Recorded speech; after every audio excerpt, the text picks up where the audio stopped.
In this video we will study about the optics. We are starting this chapter, and this video is for the introduction part of the optics. Optics is basically divided into two parts. First one is ray optics and second one is wave optics. So what is optics? Optics is a branch of physics in which we study about the light, and it has two major parts. First one is ray optics, the branch of physics in which we study about the light as it is ray, and in the another part, when the light is considered as wave, then it is known as wave optics. So इस video में जो ray optics है उसका description करेंगे हम। सबसे पहले ray optics physics की वो ब्रांच है जिसमें लाइट के रेक्टिलीनियर प्रोपोगेशन के बारे में बताया गया है। Rectilinear propagation. अब ये रेक्टिलीनियर प्रोपोगेशन क्या होता है? Linear means light is moving in a straight line. अगर लाइट स्ट्रेट लाइन में मूव कर रही है और हम इस चीज़ को कंसिडर कर रहे हैं, तो उससे रिलेटेड जो लाइट की स्टडी है वो रे ऑप्टिक्स में आती है। रे ऑप्टिक्स के ये रे ऑप्टिक्स वाला पार्ट जो है ये आप लोगों ने क्लास 10th में भी पढ़ा हुआ है। और रे ऑप्टिक्स के अंदर बेसिकली जो चीज़ें डिस्कस की गई थी वो थी न्यूटन की corpuscle theory.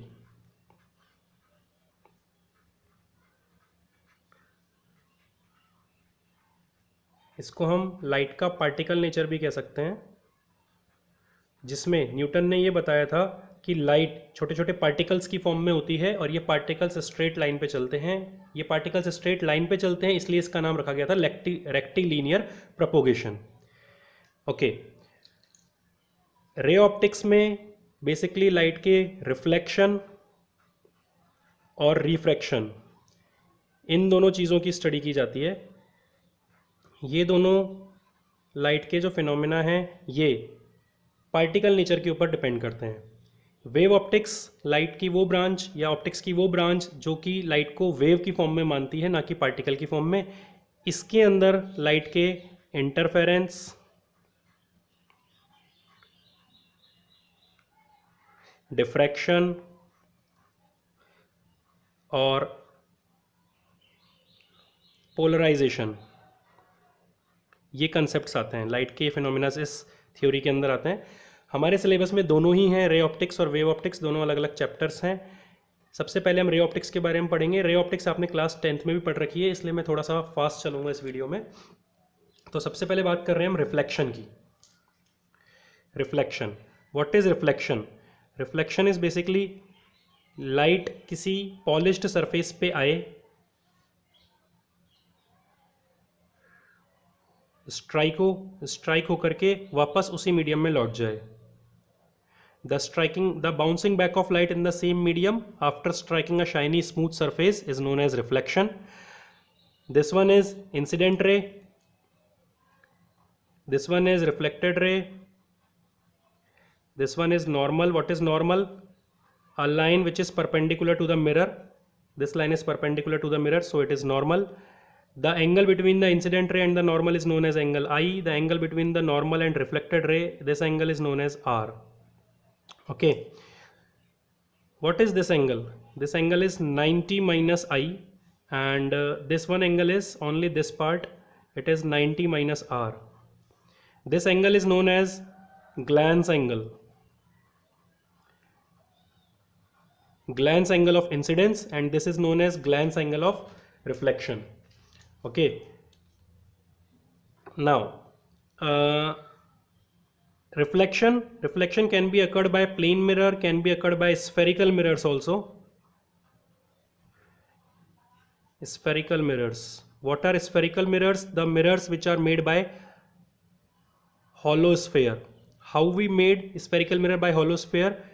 We cut it, we take the smaller part and polish it with silver, and then we applied the layer of lead oxide on it, that is PbO2. So if we shade this part, or if we make the layer of silver on this part, then it is known as concave mirror.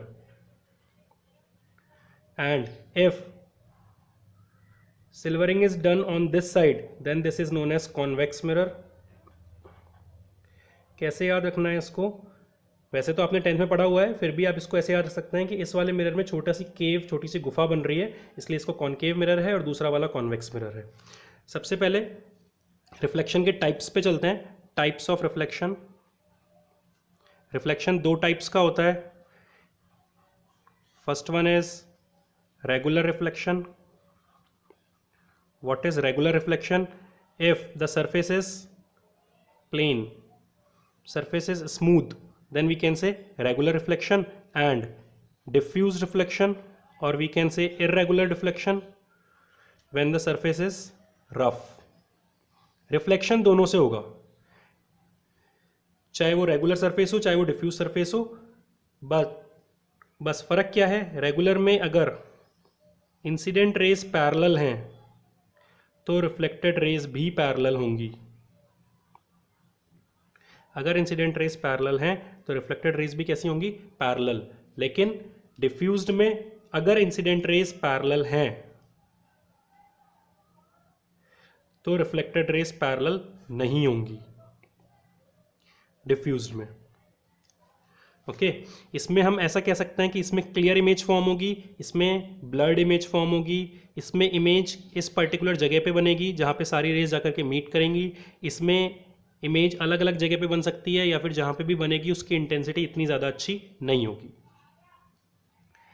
Now moving towards laws. What are the laws of reflection? Reflection के laws. First law, same, the angle of incidence is equal to angle of reflection is equal to angle of reflection. That is angle I is equals to angle R. And what was second law? That is incident ray, reflected ray and normal all lie in the same plane. Okay, these are the laws of reflection. So क्या regular reflection loss follow करता है? तो हाँ करता है. इसमें angle आई और angle are बराबर होता है जैसे कि इसमें हमने अभी देखा था. क्या डिफ्यूज्ड रिफ्लेक्शन भी फॉलो करता है? हाँ करता है. बस इसमें क्या है, नॉर्मल हर सरफेस का अलग अलग होगा, हर सरफेस पे अलग अलग परपेंडिकुलर होगा. इसमें ये सरफेस इस तरफ थोड़ी सी झुकी हुई है इसलिए ये वाला एंगल और ये वाला एंगल इक्वल होंगे. इसमें सरफेस थोड़ी सी इस तरफ बेंडेड है तो ये नॉर्मल भी थोड़ा सा बेंड हो जाएगा. ठीक है. So these were the types of reflection. Okay,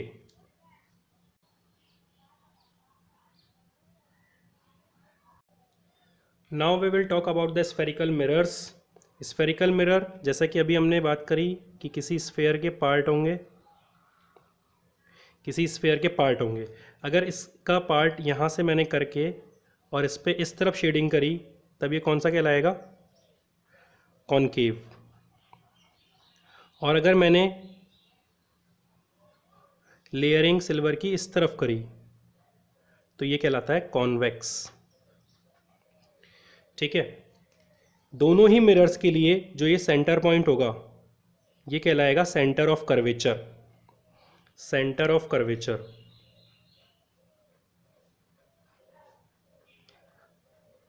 तो सेंटर ऑफ कर्वेचर क्या है?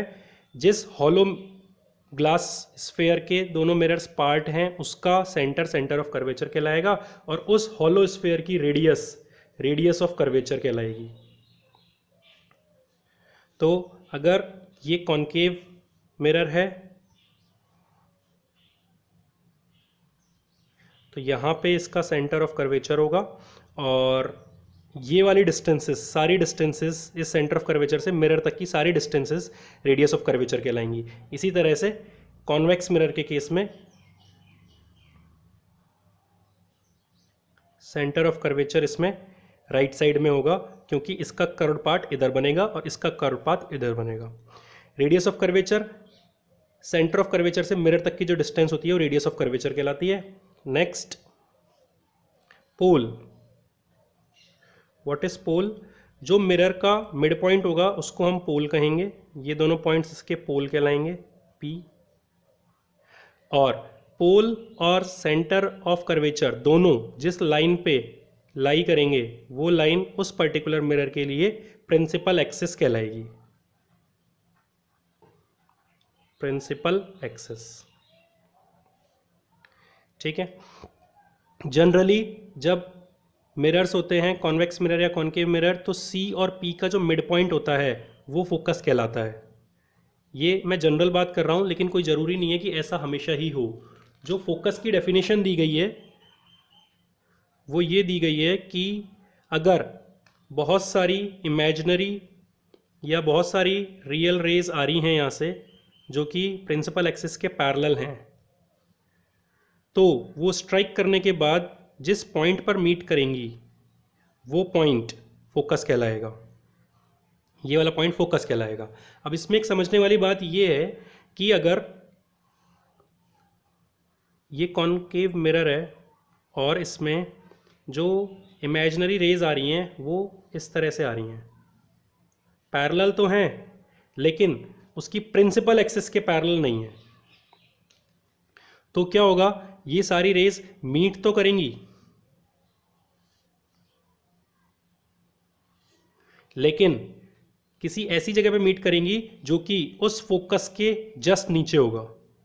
ये पॉइंट उस फोकस के जस्ट नीचे होगा क्योंकि ये पैरेलल रेज आई हैं। इसी तरह से अगर यहाँ से नीचे से पैरेलल रेज आ रही होती तो फोकस के जस्ट ऊपर किसी पॉइंट पर वो मीट करती।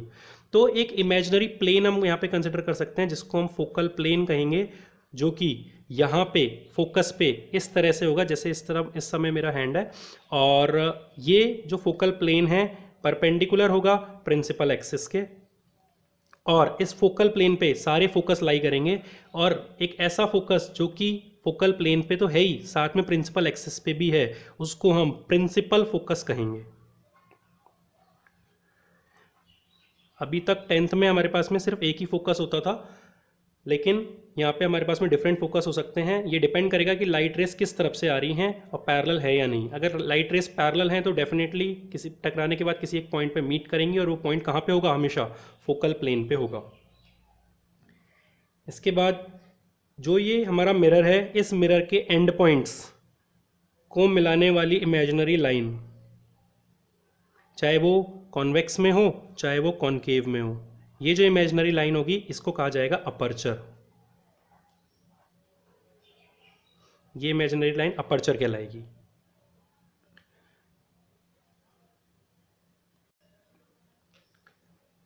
पोल और फोकस के बीच की डिस्टेंस फोकल लेंथ कहलाती है, और इसको हम स्मॉल एफ से लिखते हैं। प्रिंसिपल फोकस को कैपिटल एफ से लिखा जाएगा, फोकल लेंथ को स्मॉल एफ से लिखा जाएगा। ये एक लेंथ है, ये एक पॉइंट है, लेंथ है तो इसकी यूनिट मीटर में होगी, सेंटीमीटर में भी ले सकते हैं, ऐसा यूनिट इसकी मीटर में हम लेकर के चलते हैं। Next topic, rules of image formation. पहला रूल ये है कि अगर कोई रे प्रिंसिपल एक्सिस के पैरेलल आ रही है तो वो मिरर से स्ट्राइक करने के बाद में फोकस से पास होगी। कोई रे प्रिंसिपल एक्सिस के पैरेलल आई यहाँ से तो मिरर से स्ट्राइक करने के बाद वो फोकस से पास होगी, और अगर कोई रे फोकस से ही पास होती हुई आ रही है तो वो मिरर से स्ट्राइक करने के बाद पैरेलल हो जाएगी। This one is our first rule. And for the second rule,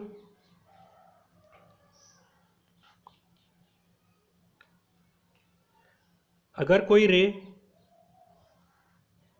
centre of curvature से पास होती हुई आ रही है, suppose this is focus, this is pole and this one is centre of curvature, then अगर कोई रे सेंटर ऑफ कर्वेचर से पास होती हुई आ रही है तो वो मिरर को स्ट्राइक करने के बाद में उसी पाथ पे रिट्रेस हो जाएगी, चाहे वो इस तरफ से आए चाहे वो इस तरफ से आए। अगर वो सेंटर ऑफ कर्वेचर से पास, ये वाला पॉइंट सेंटर ऑफ कर्वेचर है, तो सेंटर ऑफ कर्वेचर से पास होती हुई आ रही है तो उसी पाथ पे वो रिट्रेस हो जाती है। ओके अच्छा, ऐसा क्यों होता है कि उसी पाथ पे रिट्रेस हो जाती है? देखिए, जैसे मैंने यहाँ पे एक मिरर बनाया,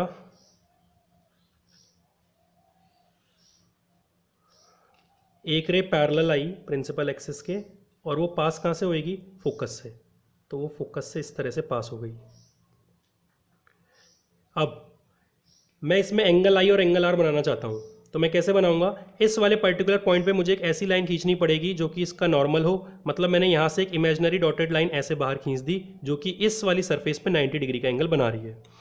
ये नॉर्मल होगी, और जो ये नॉर्मल होगा ये प्रिंसिपल एक्सिस को जहाँ पे जाके मीट करेगा वो होता है सेंटर ऑफ कर्वेचर। क्यों? क्योंकि ये सेंटर ऑफ कर्वेचर है, ये इस मिरर के लिए कंप्लीट स्फेयर बनाने पर उसका पार्ट, उसका सेंटर है। तो यहाँ से यहाँ तक की जो डिस्टेंस है वही यहाँ से यहाँ तक की डिस्टेंस है, वही यहाँ से यहाँ तक की डिस्टेंस है। और हमें ये भी पता है कि जो सर्कल के एंड पॉइंट पे लाइन खींची जाती है टेंजेंट, वो हमेशा जिस लाइन के परपेंडिकुलर होती है वो उसका रेडियस होता है। इसलिए हम ये कह सकते हैं कि जो हमने नॉर्मल खींचा है वो सेंटर ऑफ कर्वेचर से ही पास होगा। अब एंगल आई क्या होगा, इंसिडेंट रे ये, नॉर्मल ये, इसके बीच का एंगल ये हो गया एंगल आई। इसी तरह से ये वाला हो जाएगा angle r. Angle i is equal to angle r होगा, ठीक है। जब angle i is equal to angle r है तो पैरेलल आने वाली रे कहाँ से पास हो गई, फोकस से। लेकिन अगर मैं इसको इस तरह से करूं, इस वाले पॉइंट पे स्ट्राइक हो रही थी, अब मुझे खींचना है नॉर्मल, तो इस वाले पॉइंट का नॉर्मल यहीं पे आएगा। जब नॉर्मल यहीं पे आया तो इस वाले केस में एंगल आई की वैल्यू क्या हो गई, 0। एंगल आई 0 हो गया तो एंगल आर भी क्या होगा, 0। इसलिए लाइट उसी पाथ पे रिट्रेस हो जाएगी। इसको आप प्लेन मिरर के रेस्पेक्ट में भी लेकर के समझ सकते हैं कि अगर यहाँ पे प्लेन मिरर है और ये इसका नॉर्मल है,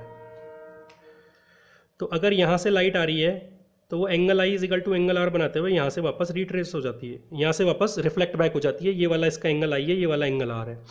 अगर यहाँ पे मैं मान लूँ कि ये वैल्यू अभी 30 डिग्री है, अगर मैं इसको कम करता जाऊँ कम करता जाऊँ कम करता जाऊँ, एंगल कम करता जा रहा हूँ बिल्कुल, और मैंने बिल्कुल इसको यहाँ पे यहीं ले आया, तो एंगल क्या हो गया, एंगल आई 0 हो गया, तो एंगल आर भी क्या होगा, 0।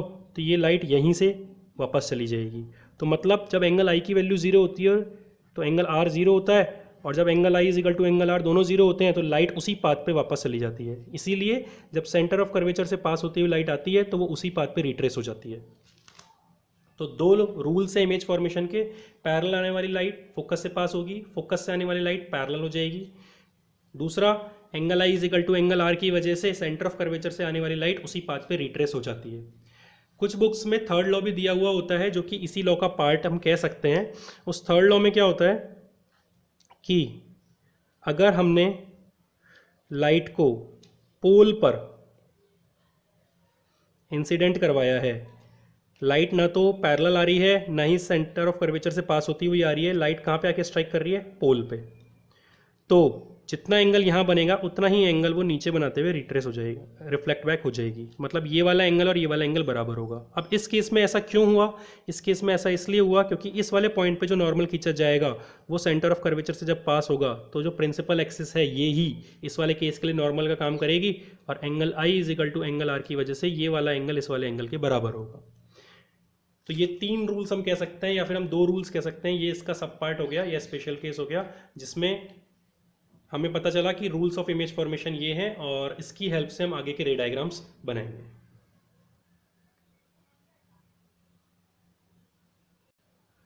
Our next topic is image formation. तो इमेज फॉर्मेशन में सबसे पहले हम बात करते हैं प्लेन मिरर की। For plane mirror,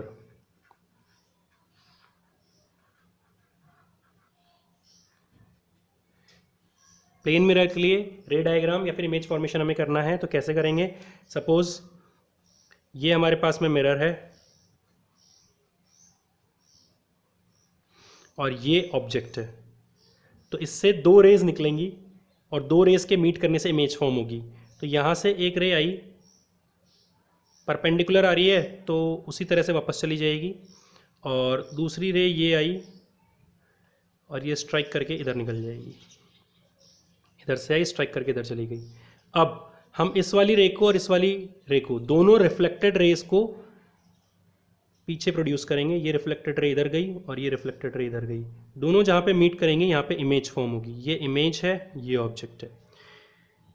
plane mirror है तो इसलिए distance between mirror and object will be equal to distance between mirror and image. Object की मिरर से जो डिस्टेंस है, ये वाली जो डिस्टेंस है, सपोज अगर ये डिस्टेंस x है तो ये वाली डिस्टेंस भी क्या होगी, x ही होगी। दूसरी बात, जब इमेज डॉटेड लाइन से बनाई जाती है या मिरर के अंदर बनाई जाती है तो उसको हम कहते हैं वर्चुअल इमेज, तो ये इमेज वर्चुअल भी होगी। और ये इमेज बिहाइंड द मिरर बन रही है, तो हम पोजीशन ऑफ इमेज में लिख सकते हैं कि बिहाइंड द मिरर, और नेचर ऑफ इमेज में virtual and erect. Plane mirror है, इरेक्ट इमेजेस फॉर्म करेगा, हम 10th में भी पढ़ चुके हैं। वर्चुअल एंड इरेक्ट इसका नेचर हो गया, बिहाइंड द मिरर इसकी पोजीशन हो गई। प्लेन मिरर के लिए ही अगर एक और केस हम देखें तो उसको हम इस तरह से देख सकते हैं कि अगर हमारे पास में ये प्लेन मिरर है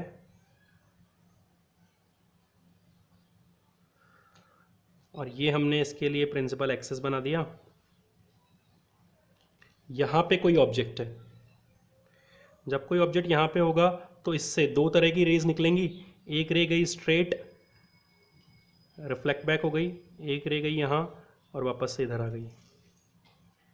अब इन दोनों को हम पीछे लेंगे डॉटेड, जहाँ पे दोनों मीट करेंगी वहाँ पे डॉटेड इमेज फॉर्म होएगी। डॉटेड हम इसलिए बनाते हैं क्योंकि ये वर्चुअल इमेज है, मिरर के पीछे का काम हो रहा है, तो ये वर्चुअल और इरेक्ट इमेज है और बिहाइंड द मिरर बनी है। ये वाले डिस्टेंस और ये वाले डिस्टेंस दोनों सेम होंगे। तो ये बात हुई प्लेन मिरर की। अब बात करते हैं कॉन्वेक्स मिरर की।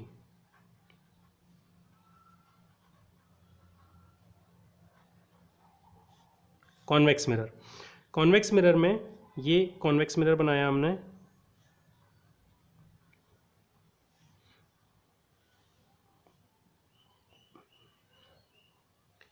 ये इसका सेंटर ऑफ कर्वेचर, फोकस, पोल। अब ऑब्जेक्ट यहाँ पे रखा जाएगा, ये मिरर के अंदर वाला पार्ट है, ऑब्जेक्ट हम बाहर रखेंगे। तो ऑब्जेक्ट हम कहाँ रख सकते हैं? दो ही केस बन सकते हैं, या तो हम इससे बहुत ज़्यादा दूर, या फिर हम कह सकते हैं इनफाइनाइट पे, या फिर इसके सामने। तो मैं पहला केस ले रहा हूँ, पोजीशन ऑफ ऑब्जेक्ट, उसमें क्या लिखेंगे? At infinity. तो ऑब्जेक्ट जब इन्फिनिटी पे है तो उससे केवल रेज आएंगी।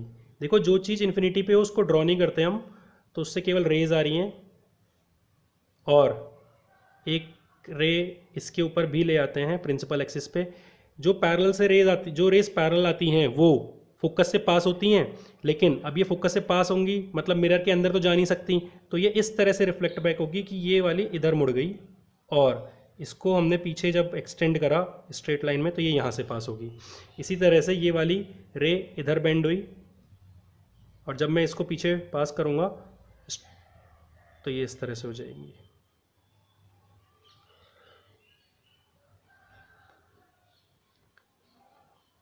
तो इसने क्या किया, कॉन्वेक्स मिरर ने क्या किया, जो रेज आ रही थी उसने उनको डाइवर्ज कर दिया। डाइवर्ज मतलब फैलाना, उसने उस रेज को फैला दिया, इसलिए कॉन्वेक्स मिरर को हम डाइवर्जिंग मिरर भी कहते हैं। ठीक है, तो पोजीशन ऑफ ऑब्जेक्ट क्या है? At infinity. Position of image, image कहाँ फॉर्म हो रही है? इमेज फॉर्म हो रही है फोकस पे, तो at F. Nature, nature of image virtual and erect, virtual and erect. And size of image, size कैसी है इमेज की? पॉइंट मिल रहा है सिर्फ एक, तो हम कह सकते हैं पॉइंट साइज्ड है।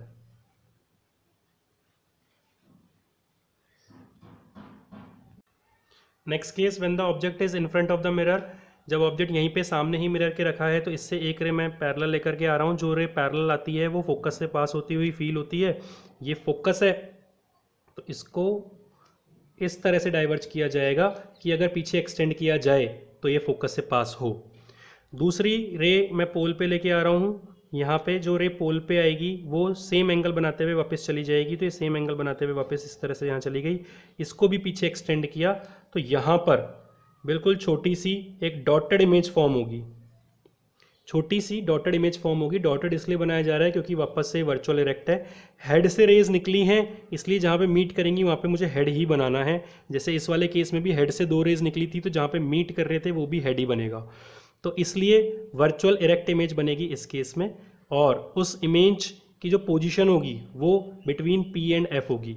तो अगर मैं यहाँ पे पोजीशन ऑफ ऑब्जेक्ट लिखता हूँ तो position of object in front of mirror है, in front of mirror. Position of image between P and F। Nature क्या हो जाएगा इसका? Virtual erect. और साइज हो जाएगी डिमिनिश्ड, डिमिनिश्ड मतलब smaller, smaller than the object, तो साइज हो जाएगी इसकी डिमिनिश्ड। तो दो केस है हमारे पास कॉन्वेक्स मिरर में, when the object is at infinity, और second case when the object is in front of mirror. Next topic, ray diagrams for the concave mirror. दो मिरर्स के बारे में हम पढ़ चुके हैं, तीसरा मिरर पढ़ रहे हैं कॉनकेव मिरर। इसमें अलग अलग हम केसेस लेंगे। फर्स्ट केस ले रहा हूँ मैं, when the object is at infinity. जब ऑब्जेक्ट इन्फिनिटी पे होता है तब क्या होता है, जो चीज़ इन्फिनिटी पे उसको ड्रॉ नहीं करना है, तो यहाँ से जो रेज आएंगी वो ड्रॉ नहीं करेंगे, सीधे सीधे पैरेलल रेज यहाँ से आ रही हैं। जो रेज पैरेलल आती हैं वो कहाँ पे मीट करती हैं, फोकस पे। तो इस तरह से रेज यहाँ पे फोकस पे मीट कर जाएंगी, ये सारी रेज फोकस पे मीट हो जाएंगी।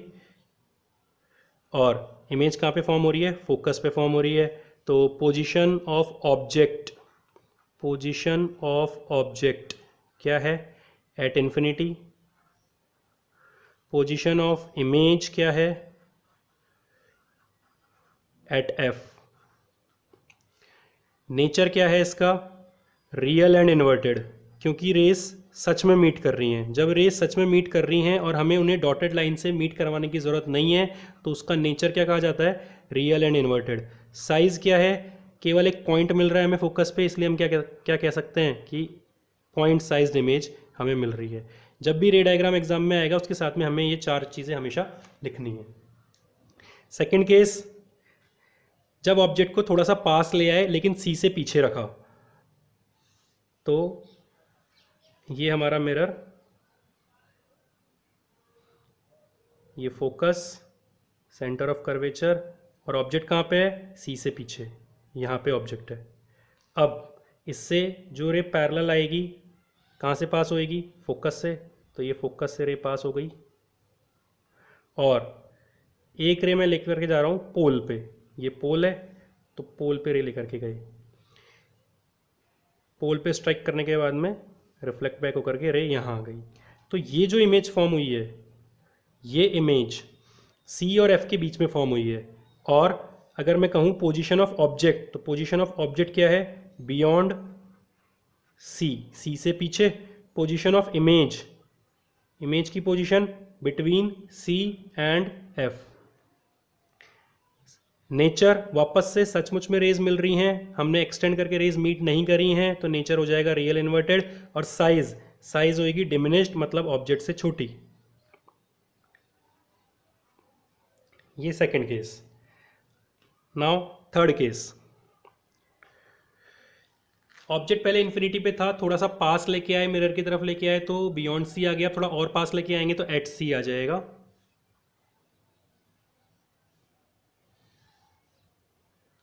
तो जब ऑब्जेक्ट सी पर ही हो, ये सी है, ये एफ, ये पी। अब ऑब्जेक्ट कहाँ पे है, सी पे, ऑब्जेक्ट है यहाँ पर। तो जो रे पैरेलल जाएगी वो पास होगी फोकस से, जो रे पोल पे जाएगी वो इक्वली रिफ्लेक्ट बैक होगी। और इमेज यहीं पे बनेगी, एग्जैक्ट इसके नीचे, थोड़ा सा टेढ़ा हो गया ये, एग्जैक्टली इसके नीचे इमेज फॉर्म होती है और सेम साइज़ की इमेज फॉर्म होती है। तो पोजीशन ऑफ ऑब्जेक्ट क्या हो जाएगा इसमें, at C. Position of image भी क्या हो जाएगी, एट सी। नेचर, सचमुच में रेज मीट कर रही हैं तो रियल एंड इन्वर्टेड। और साइज इसका कैसा हो जाएगा, same as object, same as object, object के बराबर साइज हो जाएगी इसमें। फोर्थ केस की तरफ चलते हैं। ऑब्जेक्ट को सबसे पहले इनफाइनाइट पे रखा था, फिर थोड़ा सा पास ले आए तो बियॉन्ड सी हो गया, थोड़ा और पास ले आए तो एट सी आ गया, थोड़ा और पास लेकर के आ रहे हैं तो बिटवीन सी एंड एफ आ जाएगा। तो ऑब्जेक्ट आ जाएगा बिटवीन सी एंड एफ। ये हमने बनाया फोकस, ये सेंटर ऑफ कर्वेचर, और ये पोल। ऑब्जेक्ट को रखा है हमने बिटवीन सी एंड एफ। एक रे हम लेकर के गए इससे parallel to the principal axis, जो कि पास होगी फोकस से। दूसरी रे लेकर के गए हम पोल पे, इक्वल एंगल बनाते हुए वो रे इस तरह से बाहर आ जाएगी। दोनों रेज जहाँ पे मीट करेंगी वहाँ पे इमेज फॉर्म होगी। तो यहाँ पे इमेज फॉर्म हो रही है, ये इमेज है। तो इस केस में ऑब्जेक्ट कहाँ पे है, object, position of object, position of object is between C and F. What is position of image beyond C. Size देखूं तो मैं इसके कंपैरेटिवली एनलार्ज्ड, और नेचर कैसा है, रियल इन्वर्टेड। अगर एक चीज़ हम नोटिस करें तो जब ऑब्जेक्ट इनफाइनाइट पे था तब बहुत छोटी सी इमेज बनी, पॉइंट साइज थोड़ा सा पास लेकर के आए तो इमेज थोड़ी सी बड़ी हुई लेकिन ऑब्जेक्ट से छोटी रही, डिमिनिश्ड। थोड़ा और पास लेके आए तो इमेज सेम साइज की हो गई, थोड़ा और पास लेकर के आए तो इमेज उससे बड़ी हो गई। जब मैं उसको और पास लेकर के आऊँगा तो इमेज हाईली एनलार्ज आ जाएगी। इसी तरह से अगर एक चीज़ और नोटिस की जाए तो जब ऑब्जेक्ट बहुत दूर था तब इमेज फॉर्म हो रही थी फोकस पे, ऑब्जेक्ट को थोड़ा पास लेके आ रहे हैं तो इमेज मिरर से दूर हट रही है। तो जब ऑब्जेक्ट इनफाइनाइट पे है तो इमेज कहाँ फॉर्म हो रही है, फोकस पे। ऑब्जेक्ट को पास लेके आए, बियॉन्ड सी रखा, इमेज फोकस से पीछे शिफ्ट हो गई between C and F. Object को और पास लेके आए, सी पे रखा तो इमेज और पीछे शिफ्ट हो जाएगी, एट सी आ गई। ऑब्जेक्ट को और पास लेकर के आए बिटवीन सी एंड एफ तो इमेज और पीछे शिफ्ट हो गई, बियॉन्ड सी। अब ऑब्जेक्ट को और पास लेके आएंगे, एट एफ रखेंगे तो इमेज कहाँ पहुंच जाएगी, एट इन्फिनिटी। तो फिफ्थ केस में ऑब्जेक्ट को फोकस पे रख रहा हूं, ये पोल, फोकस, सेंटर ऑफ कर्वेचर, और मैंने ऑब्जेक्ट को यहीं पे रख दिया। जब ऑब्जेक्ट को फोकस पे रखा जाएगा तो जो रे पैरेलल आ रही है वो फोकस से पास हुई, और जो रे पी पे आएगी पोल पे वो सेम एंगल बनाते हुए निकल जाएगी। ये अभी हमने डिस्कस किया था कि इमेज कहाँ बन रही है, इन्फिनिटी पे, तो हम इन दोनों को पैरेलल लाइंस बना देंगे। आपने मैथ्स में भी पढ़ा होगा या कहीं सुना होगा कि parallel lines meet at infinity. वैसे इन्फिनिटी कुछ होता नहीं है, पैरेलल लाइंस मीट करती नहीं है, लेकिन अगर हम दोनों चीज़ों को कंसिडर करें तो पैरेलल लाइंस को कहाँ पे मीट करता हुआ माना जाता है, इन्फिनिटी पे। और अगर पैरेलल लाइंस इन्फिनिटी पे मीट कर रही हैं इस केस में तो इमेज कैसी बनने वाली है, रियल एंड इन्वर्टेड, क्योंकि सच में रेज मीट कर रही हैं। इसी तरह से पोजिशन ऑफ ऑब्जेक्ट क्या है, at F, position of image क्या है, एट इन्फिनिटी, और साइज क्या हो जाएगी एनलार्ज के बाद में, हाईली एनलार्ज्ड, हाईली एनलार्ज्ड। तो ये हो गया अपना केस 5। केस 6 पे चलते हैं। ऑब्जेक्ट को और पास लेकर के आते हैं, हम फोकस पे ले आए थे, और ज़्यादा पास लेके आएंगे तो between P and F.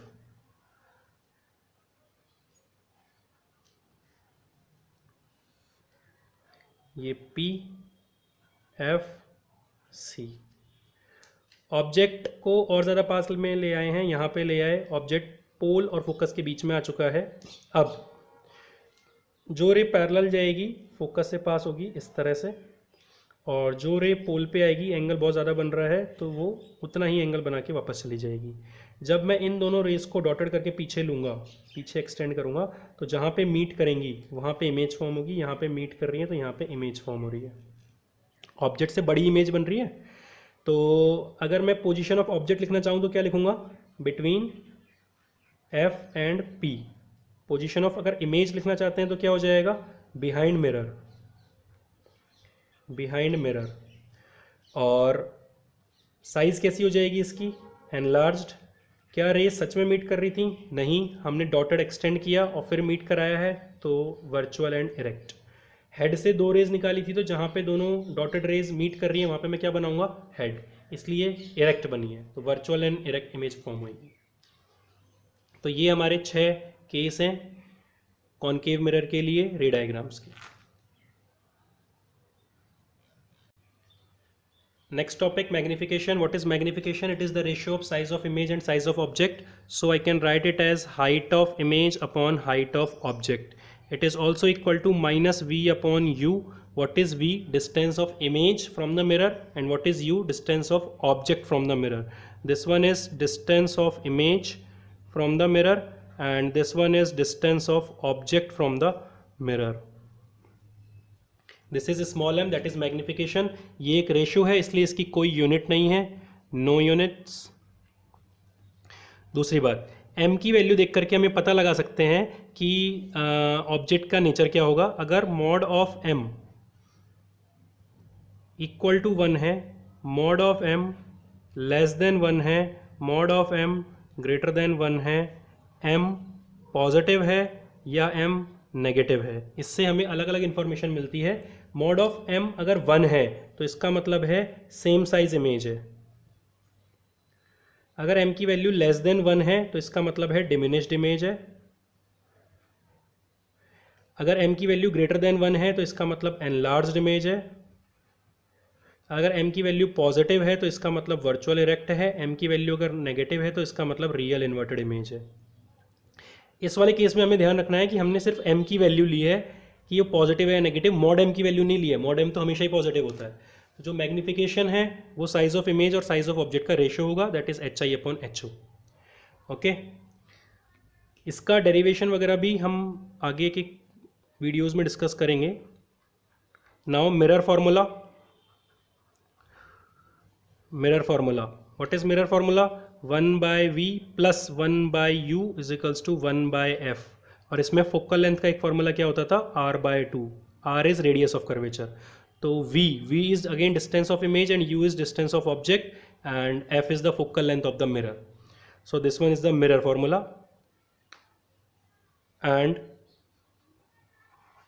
To decide the signs of v and u, v और u के पॉजिटिव होंगे नेगेटिव होंगे, फोकल लेंथ कैसी होगी, उसको डिसाइड करने के लिए हम साइन कन्वेंशन यूज़ करते हैं। साइन कन्वेंशन में सिंपल सी बात ये है कि इसको कार्टेशियन प्लेन पे लेकर के मान लो तो आपको सारी चीज़ें इजीली समझ में आ जाएंगी। जैसे मैंने कार्टेशियन प्लेन लिया, ऊपर y एक्सिस पॉजिटिव में, नीचे नेगेटिव y, इधर पॉजिटिव x, इधर नेगेटिव x। तो अगर मैं यहाँ पर मिरर बना दूँ इस तरह से, और अब मैं सारी चीज़ें प्लेस कर देता हूँ। इसका फोकस होता है यहाँ पे, सेंटर ऑफ कर्वेचर होता है यहाँ पे, पोल होता है यहाँ पे। तो इस कॉनकेव मिरर की मैं बात कर रहा हूँ, कॉनकेव मिरर। तो कॉनकेव मिरर में फोकल लेंथ नेगेटिव एक्सिस पे है तो फोकल लेंथ नेगेटिव रखी जाएगी। रेडियस ऑफ कर्वेचर भी माइनस x एक्सिस पे है तो ये भी हमेशा नेगेटिव रखी जाएगी। क्वेश्चन में तो आपको केवल पॉजिटिव वैल्यूज ही मिलेंगी। आपको न्यूमेरिकल सॉल्व करते टाइम इस वाले फॉर्मूले को यूज़ करते टाइम यहाँ पे ध्यान रखना है कि फोकल लेंथ नेगेटिव लेनी है। अगर कॉनकेव मिरर दे रखा है, रेडियस ऑफ कर्वेचर भी नेगेटिव लेना है। अब बात आती है यू ऑब्जेक्ट की, कि ऑब्जेक्ट कहाँ पे रखा है। तो ऑब्जेक्ट हम हमेशा यहाँ पे रखते हैं, या तो इनफाइनाइट पे होगा, या फिर यहाँ पे रखेंगे, या फिर यहाँ रखेंगे, पास में रखेंगे। तो रहेगा पोल की हमेशा लेफ्ट में। तो ऑब्जेक्ट की जो डिस्टेंस होती है, जिसको हम यू से कहते हैं, distance of object from the mirror या फ्रॉम द पोल, वो हमेशा नेगेटिव आएगा। वी क्या होता है? Distance of image. Distance of image, image कहाँ फॉर्म होती है? इमेज फॉर्म होती है या तो यहाँ, या फिर यहाँ, यहाँ, या फिर इसके पीछे। तो जब इमेज रियल इन्वर्टेड है, मतलब इस तरफ फॉर्म हो रही है पोल से लेफ्ट में, तो जो v की वैल्यू है वो नेगेटिव होगी। नेगेटिव किसके लिए होगी? रियल इन्वर्टेड केस के लिए। और जब एक केस ऐसा होता है लास्ट वाला जिसमें इमेज यहाँ पे फॉर्म हुई थी इस तरह से, तो उस वाले केस के लिए v पॉजिटिव हो गया क्योंकि वो पॉजिटिव एक्स एक्सिस पे चला गया, तो पॉजिटिव होगी वर्चुअल इरेक्ट इमेज के लिए। ठीक है, अच्छा बात कर रहे हैं हाइट ऑफ ऑब्जेक्ट की। हाइट ऑफ ऑब्जेक्ट, ऑब्जेक्ट हमेशा ऊपर रखा रहता है, ऊपर पॉजिटिव वाई एक्सिस होती है तो ये हमेशा पॉजिटिव लिया जाएगा। और हाइट ऑफ इमेज की अगर बात करूं तो इमेज अब दो तरह से बन रही है, नीचे भी बन रही है तो नेगेटिव है। कब? Real inverted. इन्वर्टेड उल्टी इमेज बन रही है, माइनस वाई एक्सिस पे जा रही है तो नेगेटिव है। इसी तरह से पॉजिटिव ऊपर बन रही है, इस वाले केस में virtual erect positive Y axis पे गई है तो हाइट ऑफ इमेज यहाँ पे पॉजिटिव ली जाएगी। तो ये साइन कन्वेंशन है कॉनकेव के लिए। अच्छा, अगर मैं बात करता हूँ साइन कन्वेंशन कॉन्वेक्स का, तो ये कॉन्वेक्स मिरर बनाया मैंने। कॉन्वेक्स मिरर में हमने दो केसेस पढ़े हैं रे डायग्राम के, और ये मैंने इसके एक्स एक्सिस और वाई एक्सिस ड्रॉ कर दिए। तो इस केस में, कॉन्वेक्स के केस में, कॉन्वेक्स मिरर के केस में हमने ऑब्जेक्ट कहाँ रखा था? दो ही बार तो रखा था, एक बार तो इनफाइनाइट पे इस तरफ और दूसरी बार इसके सामने। जब हमने इसके सामने रखा था दोनों बार ऑब्जेक्ट इसी तरफ था तो u की वैल्यू नेगेटिव पे ही थी, माइनस एक्स एक्सिस पे ही थी तो u नेगेटिव ही रहेगा। इमेज एक बार तो फोकस पे फॉर्म हुई थी और एक बार यहाँ पे छोटी सी फॉर्म हुई थी तो v की वैल्यू दोनों बार पॉजिटिव आएगी क्योंकि दोनों बार राइट साइड में फॉर्म हो रहा है। इसी तरह से अगर मैं ये देखूँ कि इमेज ऊपर ही फॉर्म हो रही है या इरेक्ट ही फॉर्म हो रही है तो हाइट ऑफ इमेज भी क्या हो जाना है? पॉजिटिव। और हाइट ऑफ ऑब्जेक्ट तो पॉजिटिव रहता ही है क्योंकि ऑब्जेक्ट को हम हमेशा सीधा रखते हैं यहाँ पे। ठीक है, अच्छा इस केस में फोकल लेंथ क्या होगी? फोकस यहाँ पे होता है, पोल यहाँ पे होता है, पॉजिटिव एक्स एक्सिस पे है तो फोकल लेंथ भी मैं क्या लूँगा इसकी? पॉजिटिव। और रेडियस ऑफ कर्वेचर भी इसकी पॉजिटिव ली जाएगी क्योंकि उसका सेंटर ऑफ कर्वेचर भी इसी साइड में होता है। तो ये साइन कन्वेंशंस हैं जो कि हम इस मिरर फार्मूला में यूज़ करते हैं न्यूमेरिकल सॉल्व करते टाइम, और मैग्निफिकेशन के फार्मूला में भी इसी साइन कन्वेंशन को यूज़ करके पुट किए जाते हैं सारी चीज़ें। मिरर फार्मूला की भी डेरिवेशन है रियल के केस में भी और वर्चुअल के केस में भी, उसको भी हम आगे वाले वीडियोस में डिस्कस करेंगे। Thank you.